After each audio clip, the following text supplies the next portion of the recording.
Hello प्यारे बच्चों, बीबी story land में आपका स्वागत है। तो आज की कहानी शुरू करते हैं। कहानी शुरू करने से पहले हमारे चैनल को सब्सक्राइब करें, लाइक करें और शेयर करें।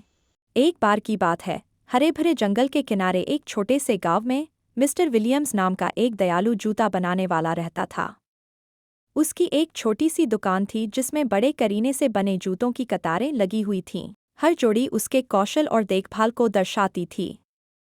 हालांकि वह सुंदर जूते बनाता था, लेकिन मिस्टर विलियम्स को पर्याप्त पैसे कमाने में कठिनाई हो रही थी। सर्दियों की एक शाम, जब पहली बर्फबारी हुई, मिस्टर विलियम्स अपने चिमनी के पास बैठे, गहरी सोच में डूबे हुए।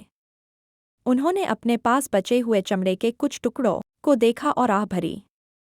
उन्होंने चिंतित होकर कहा, काश मेरे पास एक और जोड़ी जूते बनाने के लिए पर्याप्त सामग्री होती। जंगल के गहरे इलाके में मैरी शूमेकर्स नामक जादुई कल्पित बौनों के एक समूह ने उनकी इच्छा सुनी। इन कल्पित बौनों को लोगों की मदद करना बहुत पसंद था, इसलिए उन्होंने मिस्टर विलियम्स से मिलने का फैसला किया। उस रात जब चांद गांव पर चमक रहा था, मैरी शूमेकर्स चुपके से मिस्टर विलियम्स की दुकान में घुस गए। अपनी तेज उंगलियों और खुशियों भरी हंसी के साथ उन्होंने अपने जादू का इस्तेमाल करके बचे हुए चमड़े को गांव में अब तक देखी गई सबसे खूबसूरत जूतों की जोड़ी में बदल दिया। अगली सुबह जब मिस्टर विलियम्स अपनी दुकान में आए तो उन्हें अपनी आंखों पर यकीन नहीं हुआ। वहां उनकी वर्कबेंच पर एक जोड़ी जूते थे जो चमक रहे थे। यह अद्भुत है, उन्होंने बहुत खुश होकर कहा। अद्भुत जूतों की खबर पूरे गांव में फैल गई। जल्द ही दूर दूर से लोग मिस्टर विलियम्स की दुकान पर आने लगे, खास जूते खरीदने के लिए।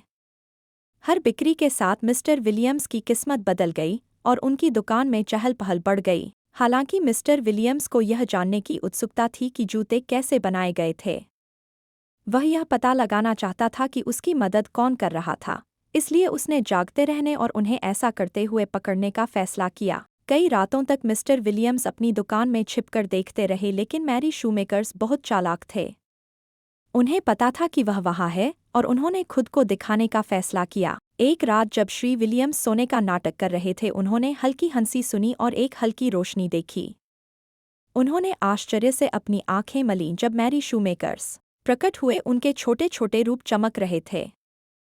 वे दुकान के चारों ओर नाच रहे थे, बड़ी कुशलता और खुशी के साथ जूते बना रहे थे। मिस्टर विलियम्स अब और चुप नहीं रह सके। उन्होंने ताली बजाई और कहा, मेरी शूमेकर्स ने मेरी मदद की है। कल्पित बौने हैरान होकर रुक गए। हमने आपकी इच्छा सुनी और आपकी दयालुता महसूस की, उनके नेता एलारा नामक एक हंसमुख एल्फ ने कहा। हमें आपकी सफलता देखकर खुशी होती है। उनके शब्दों से प्रभावित होकर श्री विलियम्स ने मेरी शूमेकर्स को उनकी मदद के लिए धन्यवाद दिया और उनके रहस्य को गुप्त रखने का वादा किया। उन्होंने अपनी दुकान में जादुई जूते बनाना और बेचना जारी रखा। जैसे जैसे समय बीतता गया, मोची की दुकान बहुत सफल हो गई और उसका दिल खुशी से भर गया। मैरी शूमेकर्स कभी कभी उसके पास और जूते बनाने के लिए आते थे, जिससे सभी को आराम और खुशी मिलती थी। और इस तरह गांव के बीचों बीच एक दयालु मोची और मददगार कल्पित बौनों का एक समूह दोस्त बन गया, जिसने सभी को दयालुता और उदारता की शक्ति दिखाई।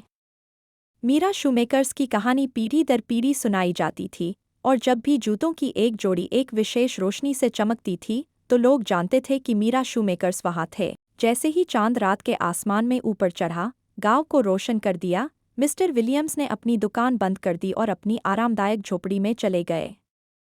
उन्होंने हंसी और टिमटिमाती रोशनी के सपने देखे, गर्मजोशी और खुशी महसूस की। ऐसी और अच्छी कहानियाँ सुनने के लिए हमारे चैनल को सब्सक्राइब करें। मिलते हैं आपसे अगली नई कहानी के साथ। हमारी पूरी वीडियो देखने के लिए शुक्रिया।